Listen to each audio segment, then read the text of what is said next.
Hi, I'm Dana Gray. I'm a qualified lawyer and normally the Director of Legal and Compliance at the Pension Protection Fund, although at the moment I'm currently acting as Chief Risk Officer. I'm also a member of the Diversity Project Steering Group.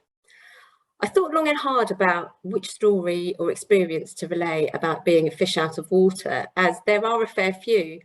The obvious one would be to talk about being the only brown face in the room. However, there's something else I wanted to talk about today, which is slightly connected to that.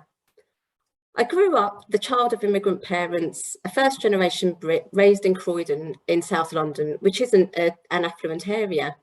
My parents worked hard though and around the clock to send me to a private school, but education alone doesn't raise your social standing. And I'm frustrated when in discussions about social equality, people will often point to whether they went to a state school or a private school. Whilst I had an excellent academic opportunity, it couldn't prepare me for how out of place I'd feel when I first entered the workplace, a city law firm. I felt out of place in conversations about things that just weren't familiar to me, but were the norm for those around me. For example, skiing trips, going to the opera. Conversations like that would often be difficult because I couldn't really readily join in.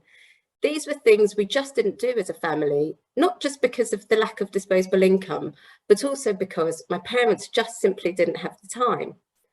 Not many people would know that I felt uncomfortable or unable to join in those conversations. I come across as robust and resilient, and in the main I am, but I've always felt confident enough not to feel that I had to conform, and over the years have found my voice to be able to actively say, I just don't enjoy the same things as you do, and can we talk about something else? But that's not always easy as a new starter. The other way I have felt out of place was in my demeanour. I'm a naturally excitable and outgoing person, and that's not the natural demeanour of lawyers. And I would often get feedback early on in my career about how to be more serious. I've learned to deal with that too. I've not changed the way I am. We talk about diversity and inclusion, and this includes including people who don't think the same as others or act the same as others.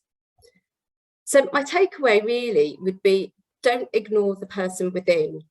Try to find out about colleagues, particularly new joiners. Find out what they enjoy and get them to feel comfortable so that they can join conversations and that we can retain all of our talent. A great way to do this is through reverse mentoring. We put a program in place a couple of years ago, which has been a huge success for both mentors and mentees and means that we can all learn a bit more about each other. I'm now at a pretty established stage of my career, and I think the resilience and humour I've retained and developed over the years has fed into my success. That doesn't mean to say I'm no longer a fish out of water. I'm now in an interim executive position, sitting around the table with those who a couple of months ago I reported to.